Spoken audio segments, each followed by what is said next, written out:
Welcome back, team. Week 2 of our 6-week program of nutrition that we are selling to our clients. Let's begin. We're looking at body types and we're looking at portion control. Context. We are following along our document. This course is all about selling nutrition to our clients, to new clients, to educate ourselves while staying in our scope of practice that we need within our PT and coaching space. We're not nutritionists, we're not dietitians, but we can still give nutritional advice. So let's look at what week 2 holds. If you haven't already, make sure you're looking through the documents that I provided in the links below. You should have a README script. That's all we're doing is we're going through that script of and everything is in there. You need nothing other than that piece of document. Yes, you can have all the extra bits and bobs like the buckets and the whiteboards and the props and everything you want, but if you have nothing else, please just use that document and the other documents that I have provided for you. So let's look at week 2. We are at step 1, the checking in. The first thing we're going to do for our clients is we're going to weigh them in and we're going to do our tape measure again. So last week we got an idea of what they weigh and we found the thing they care about the most, either a part of their body they're trying to shrink or a part of their body they're trying to grow. We're gonna make sure we get in that habit of documenting both of those things, okay? That information is gonna go into an Excel spreadsheet or write it down or whatever it is, whatever way you're tracking these things for your client or clients, okay? Just to make sure that what we're doing is working, and if it isn't, we can adjust along the way. We're also gonna use this time to check in with our client. They're gonna give you their food diary and they're gonna give you last week's checklist that'll have their water amount on it and their step amount on it, okay? We use this time to let them talk. Try not to get in this monologue habit, which is ironic because I'm monologuing to you. We are trying to let that client talk to us. We're gonna present them questions that are open-ended. So, for example, how did you go with the checklist? What did you learn during your food diary? What was the most surprising thing? What was the most upsetting thing? What was the thing you didn't think? What was the thing that you found was the most interesting throughout your journey? We're not giving them questions that end in a yes or a no. We're just giving them generic questions, okay? Let them talk while we read through our document. We're looking for how many steps they're doing, how much water they're having, and general foods they seem to like. Again, if they're pescatarian, or if they love rice, or they're meat eaters only, or whatever it is, this is where you're gonna gain that information, okay? So very, very important document to be able to track, and more importantly, very, very important to be able to discuss with them. If you're in a group class, so you're not a one-on-one client, you have a bunch of people, we go around the room, not necessarily pointing people out. We don't want to isolate people because some people might have issues with their body and issues with nutrition. We're just going to ask, what are some general things that people found hard? What did they find easy? What did they learn? Those kind of general open questions. When in doubt, look at the scripts that I provided to you on these documents, okay? So that might take 10 minutes, 15 minutes. Let people talk. If people have queries like, oh, I found that I wasn't drinking enough water. What are some things you can recommend? This is times to start introducing some of the things we've discussed, like introduce 100 milliliters a week, ongoing. If they found that they weren't getting enough steps, talk about perhaps introducing an evening or morning walk, trying to increase their steps by 300 to 500 a week, every week, ongoing, etc., etc., etc. This is the time to do that, to troubleshoot with your client and clients. If your client's goals are still not clear, or when on their sheet that they've written down their goal, it's too confusing for you to understand, or it just seems too confusing, at the end of session, this is a prompt for you to try to get that goal a little bit clearer. Remember, the more measurable, the better, and also the quicker and easier it is to read, the better. This week, we're going to talk about body types, and we're going to talk about portions, how we're going to divvy up things for our client. We're going to start with the interactive section because we've just done our debrief. So step 2 is body types. Either with your whiteboard or with a bit of paper, however you want to do it, we're going to write down ectomorph, mesomorph, and endomorph.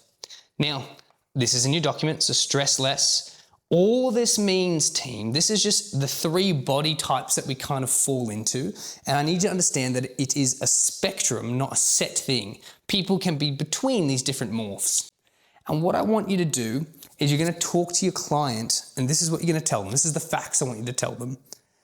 For an ectomorph, think slender people, people who might look like soccer players. So they're quite lean, they're quite fast, they have trouble putting on weight. These are the things that an ectomorph is going to experience. An endomorph is at the end of the spectrum. There's really quite larger people. So think like American football players and rugby players. They're very, very large people and they put weight on really easily. And then we have mesomorphic people that are like hockey players or Australian football players. They are not small, but they're also not big. They can lose weight and they can put muscle on, but they don't necessarily do either in any extreme. They're that Goldilocks, that happy middle. And what you're going to get your client to do, or clients, is figure out where they sit on the spectrum. And the best way to do this is lead by example. Do yourself first. So let's use me as an example. I'm between ecto and mesomorph. So on the spectrum, I would sit probably closer towards ecto than meso. So the things in my nutrition that I'm to note is that it's harder for me to put on weight than it is for me to lose it. So if my goal is around muscle gain, it can be more of a challenge to do that because it's harder to retain and hold muscle mass. However, if I want to lose weight, I can do it very, very quickly. So these are good things. Okay. If you had an endomorphic client, tell them that it's, all you have to do is think about bread and they seem to put on weight, but they put muscle mass on really easily. Okay. These are all the scripts within this document I have for you. This is really, really good if they want to gain muscle and gain size. However, they have to be really conscious of their nutrition very, very heavily when it comes to weight loss because it's a harder journey for them. Okay. Mesomorphic kind of gets none of these benefits. They sit somewhere in between. So this is really, really good for you to know, and it's really good for your client to know. Ecto, meso, and endomorphic people. The easiest way for you to remember it is endo's at the end, meso's in the middle, and ecto is the one left over. Okay, so E for endo, M middle for meso, and ecto is the one left over. That's how I remember it, and it's the quickest way to get clients to understand that concept. But make it interactive, team. Make people write it on the board, or get people to tell them next time they're walking down the street, look at people and try to assess if they're ectomorphic, mesomorphic, or endomorphic, or a soccer player, hockey player, rugby player, or American football player. These things are really good to know. But the more you understand where your client sits will give you a better understanding of the issues and hurdles they're going to run into. Okay, so if we know that our client's more endomorphic, they're a large person, losing weight might be the harder path for them. Just be aware of that when you're guiding them through this process, because you're going to be able to pre-predict some of the issues they're going to run into. And if they're a smaller ectomorphic person, you're also going to be aware that if they're going to try to put on weight, that's going to be an issue they're going to run into. So please just give your clients that context, and you yourself should know that context. All of that is within your scope of practice. Let's look at step 3.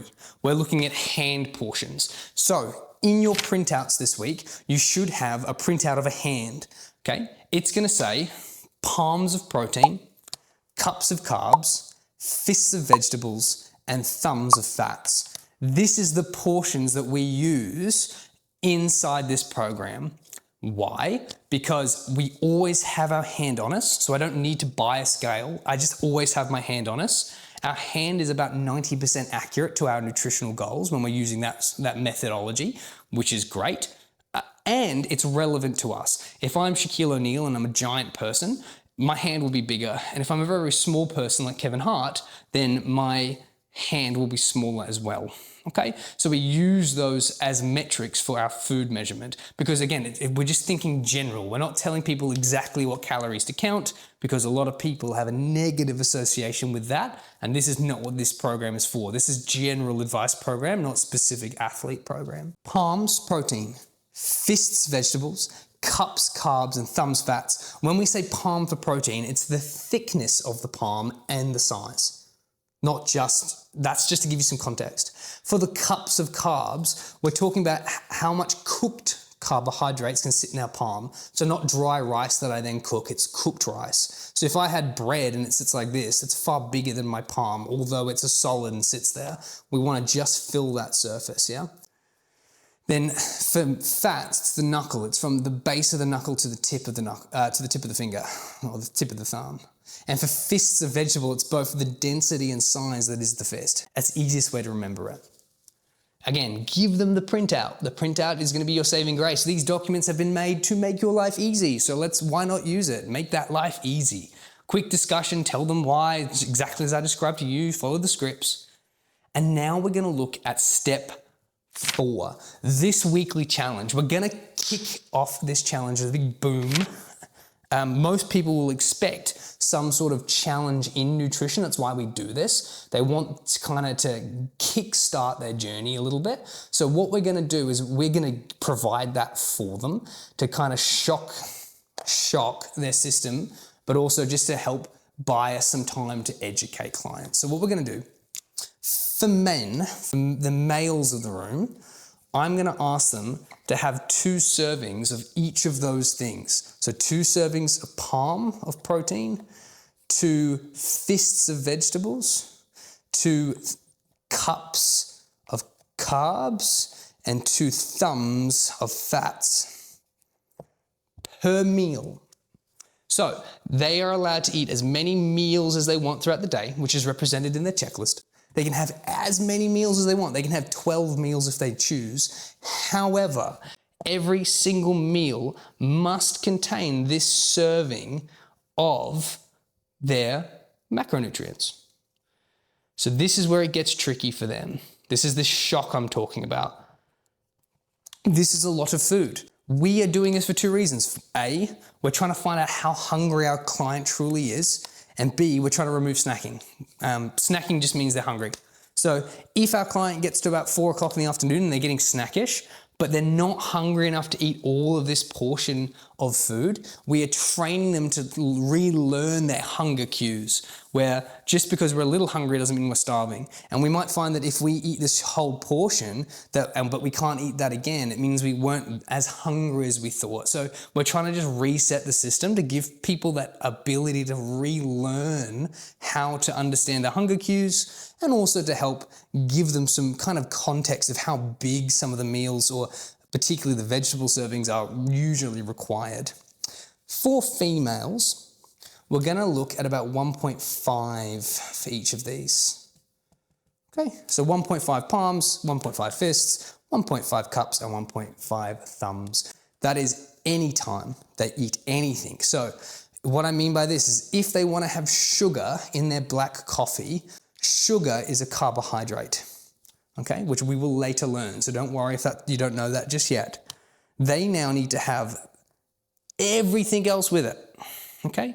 Everything else. So if they have they have to now have proteins, vegetables, and fats. If they want to have toast in the morning with some peanut butter, so peanut butter is fats, toast is carbs, they also have to have their vegetables and their proteins.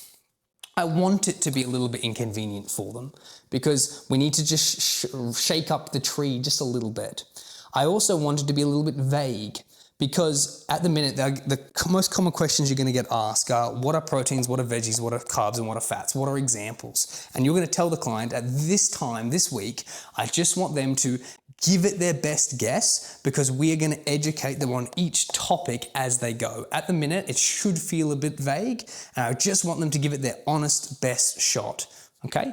Why? A, because when people solve questions themselves, they retain it better. And B, it means when it does come time to address that week, they are much more engaged with the content because they now have answers and questions that you need to answer. It'll help them learn by not giving them everything straight away. Okay, they can ask all the questions they want, and some of the questions are just going to have to be, I need you to wait for that week when it comes up. So that is their challenge this week, and it's going to be represented on their weekly checklist that I need you to print out. Anytime they eat anything, it must be accommodated with everything else. It is very inconvenient, and most of the time you're going to find clients either are not food prepping enough, so this is a challenge, or they find that it's a lot of food for their body. That's okay. Remind the client it's only for a week. It's a challenge for a reason, okay? Most of them aren't going to get 100% accurate. Some of them will get 90, but it's more to give them some context around food and give us some context of how much they want to eat. So there's reasons behind the scenes they're doing this. They don't need to know that stuff. Okay, we're just going to see how hungry the client is, when they're eating, how often they're eating, what their food preferences are. These are the things I want to know. Step 5 is before they go, You ensure that they know their portions. Double check that everyone understands what you need them to do this week. How many portions they need for them, if they're male or female. Make sure they know what kind of body type they are. Make sure you've collected any documents that they filled out last week. That stuff has to be stored because that is a legal document now because it has their names and information on it. You've got to find a safe space to store that, team. You can't just destroy that. And then you make sure you give them any documents that are relevant to week 2. Inside that document, that link I've sent you will say week 2 next to anything I need you to give them. It should be a checklist. It should be portions as well. That should be the stuff you're looking for. And step 6, prepare for next week. Preparing for next week is super, super key because we're going to start talking about the macronutrients. Again, if that link for precision nutrition hasn't worked, we should now have the portions that those clients are due to have based off their goal. If for whatever reason that precision nutrition link isn't working and now you just have from another source like an app, it tells you how many grams of each thing you need to eat. We're going to break it down, and this is in the document, but 1 palm of protein roughly translates to about 29 grams of protein. So for every 29-ish grams that client has on their document, you can say that's about 1 palm. Okay, for carbs, about 28 grams measured of carbohydrates is about a cup. For fists, it's not relevant. Fists of vegetables is all about just the size of. We don't measure that in grams because vegetables fall into the categories of, well, some of them fall into the categories of carbohydrates anyway, which we will discuss in later videos. And then thumbs, about 11 grams of fats translates to 1 thumb. So if you don't have those palm, fists, cups, and thumbs measurements from the Precision Nutrition link, and instead you went a route like the Fitness Pal app or a Fitbit app or whatever, and you just have the grams that clients need to digest, then those are the metrics I would translate for them behind the scenes before you see them next week. Okay, you might get it in calories, that's okay. Calories can be calculated into grams as well. So just follow the natural sequence of the maths, okay? So very, very, very relevant. So just as a quick example, if your client in one of the apps that isn't the Precision Nutrition app says you need to give your client about 200 grams of protein a day because they're doing bodybuilding or something of the sorts, I want you to simply divide it by 29, and that will, because that's 29 grams-ish roughly of per serving for a palm, that will equal how many palms a day we need them to have, which is it's about 7 palms, okay? Just to give you context of what's going on, okay? So that's how you would break it down. Again, I know that some of you might laugh at me because that is as straightforward, but you never know. It's important that I show you every single step. An example you might have is Maggie is 42. She is 80 kilos. Let's put a 0 in there. So this is what you might be typing into your calculator. She's 5'11", and she wants to build muscle. So she might have 7 palms of protein required. She might have 8 cups of carbs required. She might have 4 to 6 fists of vegetables required. This is all a day, and then 8 thumbs of fats a day. So that is probably, so once you type in that information into Precision Nutrition or whatever app that it is you're using, it will spit something out like this. And then each week we will just translate that information for our client. Nice and simple. The simpler you can keep this team, the easier it will be. So if anything feels overly complicated, don't teach the client it just yet. Refer to the document, refer to these videos, and see if we can break it down for you.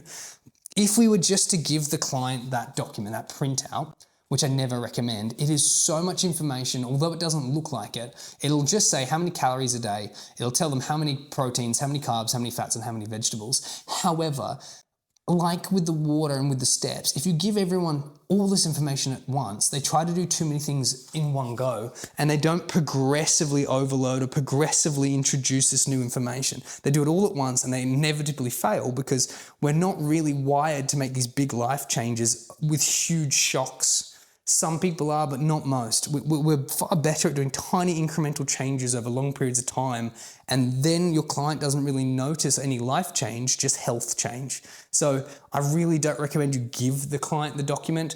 Over the period of the 6 weeks, they get access, they unlock each section anyway. Of course, technically it is their document, so if they ask for the thing right there and then, you have to give it to them. However, I've never ever experienced that. But keep in mind that tiny changes over long periods of time, not giant changes. And note that we're not prescribing or suggesting what to eat. We're just giving them general portions that they could have had access to on any of the websites or any of the pieces of tech that we now have available to us. So it is still within your scope of practice as a PT. So please do read up. Make sure you're ready for week 3, which is portions. Make sure you understand the documents because you're going to get quizzed on it. And if you're following along yourself, make sure you take a week at a time, okay? Slow and steady, proof of concept. Try to get 90% accuracy on your checklist. Cool. I'll see you next week for week 3 for proteins.